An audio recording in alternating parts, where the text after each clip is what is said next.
ప్రస్తుతం మనతో పాటు వి హనుమంతరావు గారు ఉన్నారు. హనుమంతరావు గారు, ఇప్పుడు ఒకవైపు భారతీయ జనతా పార్టీ అంబేద్కర్ ను అవమానించింది, కాంగ్రెస్ పార్టీ ఓడించింది, కాంగ్రెస్ పార్టీ ఆయన చరిత్రలో లేకుండా చేసింది అని చెప్పేసి అంటున్నారు.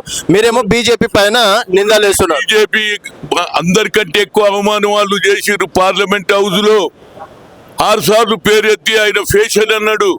అంబేద్కర్ కు అవమానం అంటే ఇక భారతదేశంలో బడుగు బలహీన వర్గాలకు అందరికీ అవమానం చేసినట్టే. ఇప్పటి వరకు అపాలజీ చెప్పాడు. అదే మోహన్ భగత్ ఏమంటాడు, ఈ దేశ స్వాతంత్రం ఎప్పుడు వచ్చిందంటే అయోధ్యలో రాముని గుడి కట్టిన తర్వాత. ఇంతకంటే అవమానం ఉన్నదా? వాళ్ళు కేవలం ఈ దేశాన్ని హిందూ దేశం చేయడానికి వాళ్ళ ప్రయత్నం ఉన్నది. దాని వెనకాల ఆర్ఎస్ఎస్ ఉన్నది. ఆర్ఎస్ఎస్ చెప్పినట్టే నరేంద్ర మోడీ నడుస్తుంది. కాబట్టి మాది ఈ దేశం స్వాతంత్రం వచ్చినప్పుడు సెక్యులర్ దేశంగా కొనసాగుతుంది. వాళ్ళు నిన్న పోయి కాళ్ళు మొక్కిన అంబేద్కర్ ను ఏది నీళ్లతో కడిగినంత మాత్రాన కాదు. నిజంగా కానీ మీకు చిత్తశుద్ధి ఉంటే మొదలు అమిత్ షా ఏది అపాలజీ చెప్పాలి. అదే మోహన్ భగత్ కూడా అపాలజీ స్వాతంత్రం మీద ఇద్దరిని